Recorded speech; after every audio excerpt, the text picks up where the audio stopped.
The internet didn't just gasp, it recoiled. Because this wasn't another rumor, not another shady caption, not another whisper passed through blogs.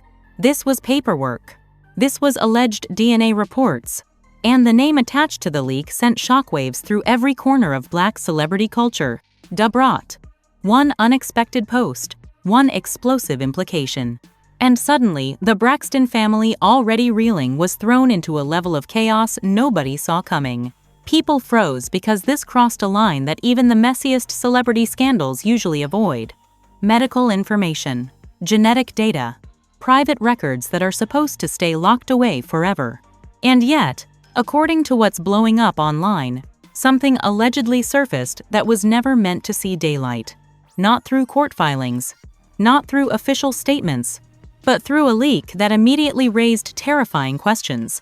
Who had access? Why now? And what is being proven or challenged by these reports? Timelines exploded. Group chats went silent, then loud. Fans weren't even arguing yet, they were trying to understand what they were looking at.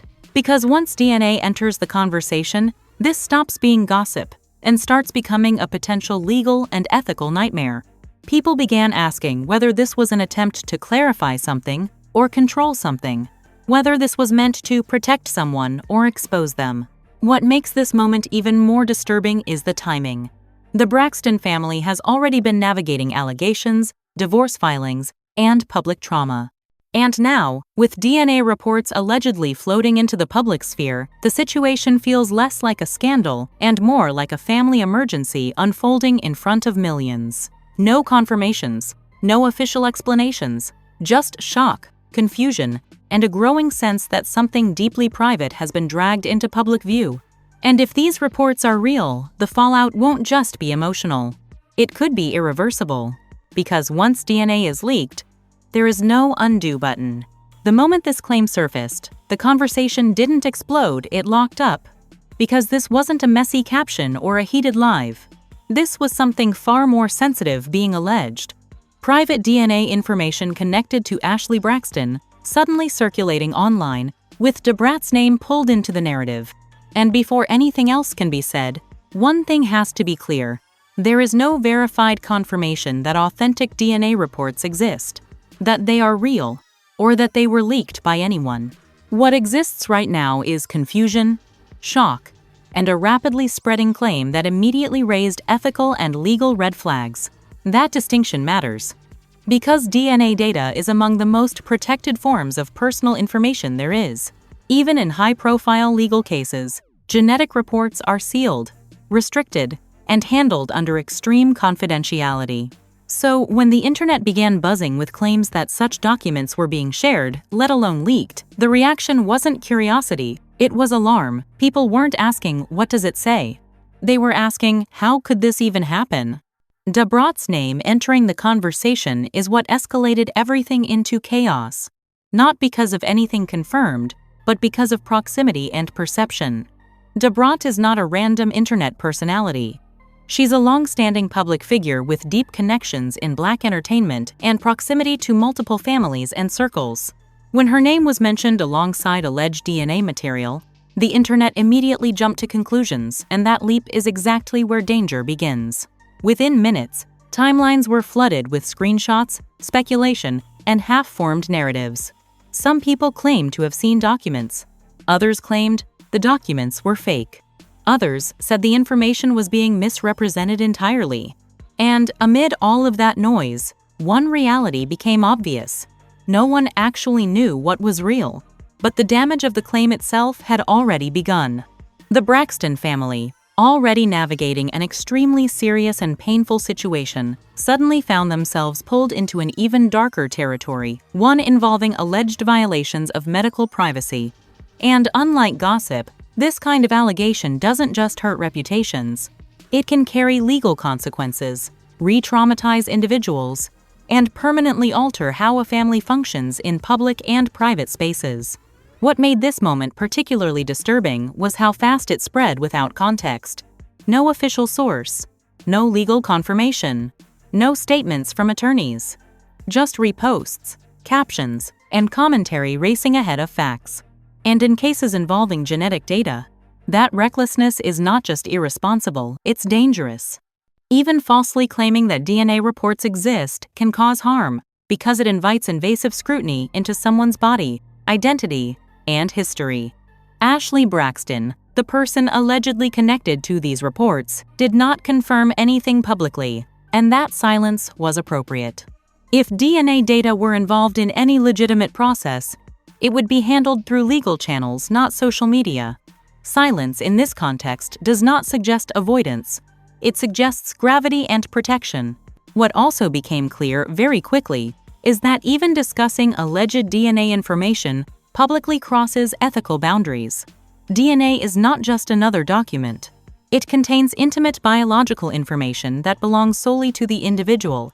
Sharing it without consent, if it were real, would be a serious violation, and speculating about it when unverified compounds that violation.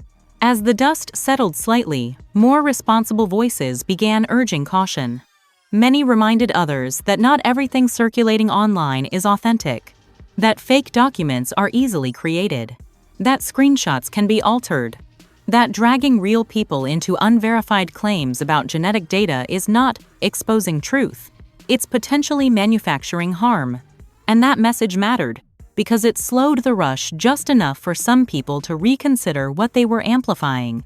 This first phase of the story, then, isn't about what the alleged reports say, because there is no confirmed report to analyze. It's about how quickly a family crisis can be escalated into something far more invasive by rumor alone. It's about how the mention of DNA instantly changes the stakes, turning speculation into something that feels irreversible even when it's unproven.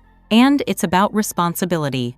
The responsibility of public figures not to be associated with the spread of private medical information. The responsibility of platforms not to amplify unverified claims. And the responsibility of audiences to recognize when a line has been crossed and to stop before causing further harm. At this stage, there are more questions than answers. Are there real documents? If so, are they being misrepresented? If not, who created the narrative, and why?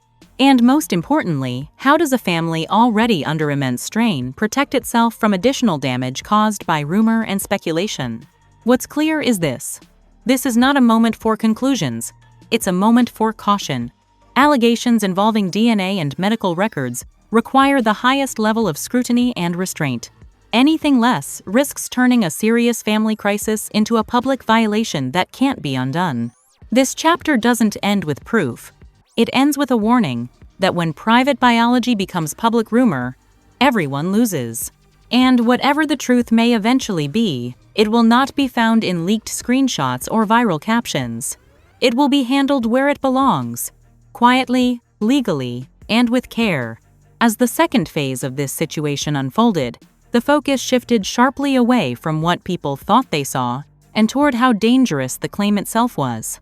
Because by this point, it no longer mattered whether the alleged DNA reports were real, fake, altered, or completely fabricated. The harm was already being done by the idea that someone's genetic information could be circulating without consent, and by the reckless way that claim was being handled in public spaces. More responsible voices began speaking up, not to defend or accuse anyone, but to slow the conversation down. Legal professionals, advocates, and media commentators emphasized something critical. DNA information is protected at one of the highest levels of privacy law. Even hospitals, courts, and law enforcement agencies face strict limitations around who can access it and how it can be shared. The notion that such material could casually be leaked through social media, without immediate legal consequences, raised immediate skepticism among those familiar with how these systems actually work. That skepticism didn't mean dismissal, it meant caution. Because false claims about leaked DNA can be just as damaging as real leaks. They invite invasive speculation into someone's body, ancestry, health, and identity. They encourage people to analyze things that are not theirs to analyze. And they can permanently distort public perception of a person who has done nothing to invite that level of scrutiny. At this stage, attention turned to how Brat's name became attached to the narrative in the first place. No verified statement, no confirmed post, no direct source, just repetition. Screenshots of screenshots. Claims citing, people saying. And that's where the chaos truly took hold. Because once a public figure's name is attached to an unverified claim, the internet treats proximity as proof, even when there is none. This is where the situation became especially unfair and dangerous. Attaching a name without evidence doesn't just risk defaming that person, it distracts from the real issue, which is the alleged violation of someone else's privacy. If DNA reports existed and were improperly shared, the issue would be systemic and legal, not personal or sensational. And if they don't exist, then spreading the claim itself becomes the harm. Meanwhile, the Braxton family remained silent, and that silence was not suspicious. It was appropriate. Families dealing with allegations, investigations, or deeply personal matters involving health and safety are often advised to say nothing publicly. Anything said too early can compromise legal options, invite misinterpretation, or re-traumatize those involved. Silence in this context is not avoidance, it's protection. Ashley Braxton, whose name was at the center of these alleged reports, did not confirm, deny, or engage, and that restraint mattered. Because if genetic testing were part of any legitimate process, legal, medical, or otherwise, it would be handled privately, with counsel, and under confidentiality. It would not be debated on timelines or dissected by strangers. As the story continued circulating, platforms themselves began quietly intervening. Posts were flagged. Content was removed. Warnings appeared. That response didn't confirm anything, but it did signal that lines were being crossed. Social media companies have strict policies around sharing personal data, especially medical information. Even claiming to have such data can violate those policies.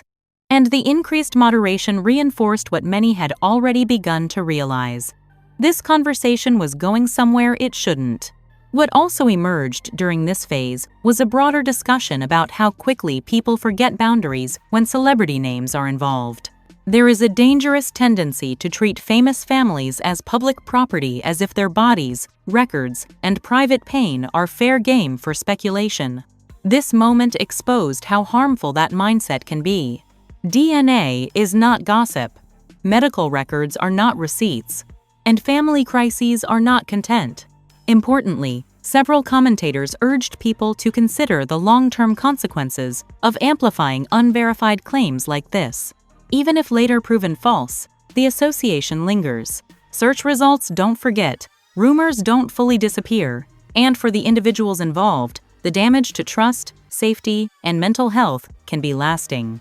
The second phase, then, became less about chaos and more about containment, about trying perhaps too late to pull the conversation back from a cliff, to remind people that some lines once crossed cannot be uncrossed, and that the pursuit of truth does not justify violating someone's right to privacy. At this point, the most responsible position was also the least dramatic one. There is no confirmed evidence of leaked DNA reports, no verified source linking any individual to such a leak, and no justification for continued speculation. Anything beyond that crosses from commentary into harm. This phase didn't bring answers, it brought boundaries back into focus. And it forced a reckoning with how quickly misinformation can escalate when fear, curiosity, and celebrity collide. If there is truth to be uncovered, it will not come through leaks or viral posts. It will come through proper channels designed to protect the very people being discussed. As the story moved forward, one thing became clear. The chaos wasn't caused by facts, it was caused by the absence of them. And until facts emerge through legitimate means, the only ethical response is restraint. As this situation reached its third phase, the conversation finally began to slow, not because clarity arrived, but because people started to recognize the danger of continuing at all. What had initially erupted as shock and confusion settled into something quieter and more sobering. The understanding that this story had crossed into territory where public speculation could cause real, irreversible harm, regardless of whether any underlying claim turned out to be true or false. By this point, one reality had become unavoidable. There was still no verified evidence that authentic DNA reports existed, no confirmation that any such documents were leaked, and no substantiated proof tying any individual to the release of private medical information. And yet, the mere suggestion that such a leak occurred had already done damage. That's the uncomfortable truth about rumors involving medical or genetic data. They don't need to be real to wound. The allegation alone destabilizes lives. The conversation began shifting from what happened to what should never happen. Legal experts and advocates increasingly emphasized that DNA and medical records are among the most legally protected forms of personal data in existence. If a legitimate breach had occurred, it would trigger immediate legal consequences, investigations, and potential criminal liability, not social media discourse. That reality led many observers to conclude that the online narrative had likely outrun the facts, if not completely detached from them. What also became clearer in this phase is how quickly public fear can be manipulated by technical language. Words like DNA, report, and leak carry enormous psychological weight. They sound official, irreversible, authoritative, but without authentication, context, or legal confirmation, those words can become weapons used to intimidate, discredit, or destabilize people already under immense strain. And once that weaponization begins, it's nearly impossible to contain. For the Braxton family, this moment represented a breaking point in public exposure. They were no longer just dealing with emotional fallout or relational fracture. They were now navigating a narrative that threatened bodily privacy. And that kind of intrusion changes everything. It forces families to retreat inward, to shut down access, to prioritize protection over transparency. In that sense, the family's continued silence was not avoidance, it was self-defense. Ashley Braxton's position remained particularly sensitive. Her name was repeatedly invoked in relation to alleged genetic material, despite no confirmation that such material exists publicly at all. That alone raised serious ethical concerns. Genetic data is deeply personal. It relates not only to identity, but to health, lineage, and bodily autonomy. Even discussing it casually, without consent or verification, crosses lines that cannot be uncrossed. As more time passed without confirmation, the conversation began to fracture into two groups: those who recognized the need to stop entirely, and those who continued to push for answers that simply were not available and perhaps never should be. The first group emphasized harm reduction. The second leaned into suspicion, arguing that silence must mean something. But that assumption that silence equals confirmation is one of the most dangerous habits of online culture, especially in situations involving legal risk and personal safety. Platforms themselves continued tightening moderation. Posts were removed. Accounts were warned. Content referencing alleged medical records was restricted or taken down. This wasn't proof of a cover-up. It was evidence of policy enforcement. Social platforms are legally obligated to prevent the spread of private personal data, especially medical information. The increased moderation signaled that boundaries were being enforced, not that secrets were being hidden. By now, it was clear that whatever had sparked the initial claim, the story had outgrown any factual foundation it might have had. It had become an example of how quickly narratives can spiral when fear, celebrity, and misinformation intersect. And more importantly, it showed how easily families in crisis can become collateral damage in the race for engagement. The most responsible voices at this stage urged a full stop. Not a pause, a stop. No more reposting. No more theorizing. No more attaching names to claims that cannot be substantiated. Because continuing to speculate didn't bring truth closer. It pushed it further away, buried beneath noise and assumption. What remained after the dust settled was not an answer, but a lesson. A reminder that some information is not meant to be public. That curiosity does not outweigh consent. That privacy is not a privilege forfeited by fame. And that allegations involving bodies, health, and identity demand the highest level of care, not the lowest barrier to entry. If there is truth to be uncovered here, it will not emerge through leaks, screenshots, or viral captions. It will emerge through legal systems designed to protect confidentiality, and through processes that prioritize dignity over exposure. And if there is no truth to the claim, then the harm caused by spreading it becomes its own injustice, one that cannot be undone by later corrections. This chapter does not end with resolution, because resolution was never the internet's role. It ends with responsibility, or at least the opportunity for it. The opportunity to recognize when a line has been crossed and to refuse to cross it again. To understand that not every story deserves to be followed in real time, and not every rumor deserves amplification. The chaos here was not inevitable. It was created by speed without verification, attention without ethics, and speculation without restraint. And while the damage cannot be fully reversed, it can still be limited by choosing not to continue. Because when private biology becomes public rumor, there are no winners. Only harm that lingers long after the headlines disappear. Before you leave this conversation, pause, because this is one of those moments where how people engage matters more than how fast. What unfolded here shows just how quickly serious harm can be created when unverified claims, private medical information, and public figures collide. And once lines like these are crossed, they're almost impossible to redraw. If you stayed through this, it means you understand that not every story is meant to be consumed as entertainment. Some require restraint, some require patience, and some require us to stop amplifying speculation altogether. Allegations involving DNA, medical records, and personal identity demand the highest ethical standard. Not clicks, not reactions, not viral curiosity. If you choose to engage, do it responsibly. Like this video to support coverage that prioritizes context, caution, and humanity over shock value. Comment only if you're adding thoughtfulness or clarity, not assumptions or theories.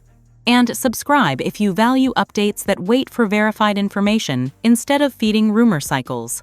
Staying informed doesn't mean spreading everything you see. It means knowing when to step back and let proper processes unfold without interference. In situations like this, silence can be protection, slowing down can be care, and refusing to speculate can be the most ethical choice available. If you're here for coverage that understands those boundaries and respects the real people at the center of stories like this, then you're in the right place.